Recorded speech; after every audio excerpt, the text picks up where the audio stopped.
Hello, good afternoon everyone. कैसे हैं आप सभी लोग? मैं आशा करता हूँ आप सभी लोग बहुत अच्छे होंगे और अपनी तैयारी भी बहुत अच्छे तरीके से कर रहे होंगे, अंतिम रूप दे रहे होंगे। अंतिम समय है, केवल आप प्रैक्टिस सेट लगाएँ और मैं अति महत्वपूर्ण कुछ ट्रिक्स बता रहा हूँ आपको, जो अधिगम विकार से संबंधित है। यहाँ से कम 1 प्रश्न या 2 प्रश्न पक्का-पक्का यहाँ से मिलते ही हैं। तो आइए, ये अधिगम विकार के कुछ प्रश्नों को हल करते हैं और इस प्रैक्टिस सेट को लगाते हैं। टॉप 20 क्वेश्चंस हैं और इससे रिलेटेड आपका एक भी क्वेश्चन गलत नहीं होगा। तो स्टार्ट करते हैं इस प्रैक्टिस सेट को। अगर ये प्रैक्टिस सेट आपको पसंद आए तो लाइक करना ना भूलें। आज के वीडियो का पहला प्रश्न आपकी स्क्रीन पर आ चुका है कि अधिगम विकार जो है, इसका अर्थ क्या होता है। क्वेश्चन एक बार फिर सुने। अधिगम विकार का अर्थ क्या होता है? कम बुद्धि, मानसिक रोग या विशिष्ट अधिगम कठिनाई या फिर शारीरिक विकलांगता।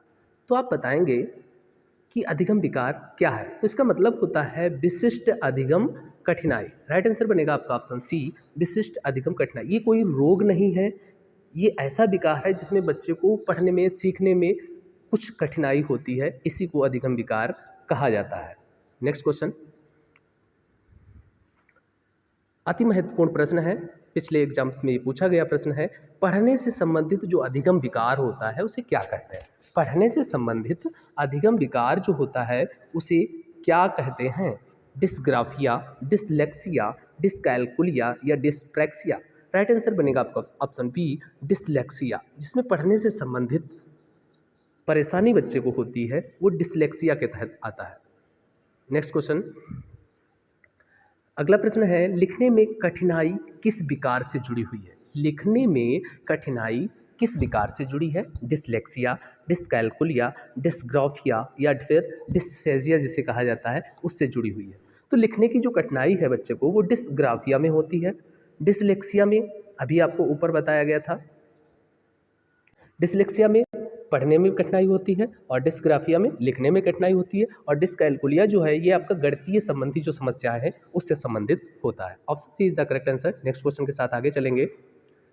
क्वेश्चन है, गणितीय संकल्पनाओं को समझने में कठिनाई होती है डिस्प्रैक्सिया में, डिस्फेसिया में, डिसकैलकुलिया में या डिसलेक्सिया में। राइट आंसर बनेगा ऑप्शन सी, डिसकैलकुलिया में गणितीय संकल्पनाओं को समझने में कठिनाई होती है। नेक्स्ट क्वेश्चन, अधिगम विकार वाले बच्चों की बुद्धि होती है। जो अधिगम विकार वाले बच्चे हैं या जिनको प्रॉब्लम होती है सीखने में, उनमें बुद्धि होती है कैसी? कम होती है, अत्यधिक होती है या सामान्य होती है या फिर मंद होती है। तो उनकी जो बुद्धि है वो सामान्य होती है। Option C is the correct answer. Next question, अधिगम विकार मुख्य रूप से किससे संबंधित है? भावनात्मक समस्या से, तंत्रिका विकास से, दंड से या फिर प्रेरणा से संबंधित है। तो राइट आंसर बनेगा आपका ऑप्शन बी, तंत्रिका विकास से संबंधित होता है अधिगम विकार। नेक्स्ट क्वेश्चन, अक्षरों को उल्टा, फिर से देखें, अक्षरों को उल्टा पढ़ना, लिखना किस विकार का लक्षण है? डिसकैलकुलिया का, डिसग्राफिया का या डिसलेक्सिया का या फिर डिसप्रैक्सिया का। राइट आंसर बनेगा आपका ऑप्शन सी, डिसलेक्सिया का। अक्षरों को जब बच्चा उल्टा पढ़ता है या लिख देता है तो ये बीमारी नहीं है बल्कि ये विकार है। विकार में भी डिसलेक्सिया विकार से ग्रसित है। नेक्स्ट क्वेश्चन, डिस्ग्राफिया में क्या समस्या होती है? उच्चारण की समस्या, लेखन की समस्या, पढ़ने की समस्या या गिनती की समस्या। ये क्वेश्चन रिपीट हो चुका है, अभी ऊपर भी बताया था आपको कि डिस्ग्राफिया में बच्चे को लेखन की समस्या होती है। नेक्स्ट क्वेश्चन, अधिगम विकार की पहचान का सर्वोत्तम साधन क्या है? आप कैसे पहचानेंगे कि ये जो बच्चा है ये किसी अधिगम विकार से ग्रसित है? क्या उसे दंड देंगे या परीक्षा या सतत अवलोकन या तुलना? आप लगातार उसका सतत अवलोकन करेंगे, लगातार उसको देखेंगे, परखेंगे, तभी बता पाएंगे कि वो किस विकार से ग्रसित है। Option C is the correct answer. Next question, अधिगम विकार के उपचार में सबसे उपयोगी क्या है? अतिरिक्त गृह कार्य दिया जाए या दंड दिया जाए उसे या व्यक्तिगत शिक्षण किया जाए उसका या फिर उपेक्षा। तो राइट आंसर बनेगा आपका ऑप्शन सी, व्यक्तिगत रूप से उसे शिक्षण दिया जाए, व्यक्तिगत रूप से उस पर ध्यान दिया जाए, तब वो बच्चा उस अधिगम विकार से निजात पा पाएगा। नेक्स्ट क्वेश्चन, अधिगम विकार से पीड़ित बालक को शिक्षक को क्या करना चाहिए? अलग कर देना चाहिए, दंड देना चाहिए, सहायक वातावरण देना चाहिए या नज़रअंदाज करना चाहिए।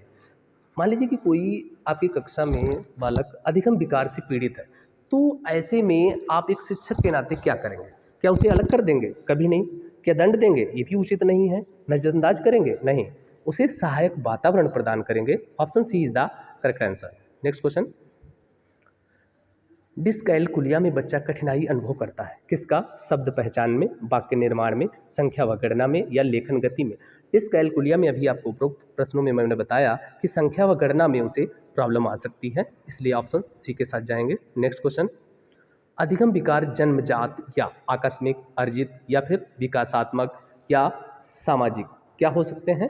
तो राइट आंसर इसका बनेगा आपका सी, विकासात्मक। जो अधिगम विकार हैं ये जन्मजात हो सकते हैं या फिर विकासात्मक। राइट आंसर बनेगा ऑप्शन सी।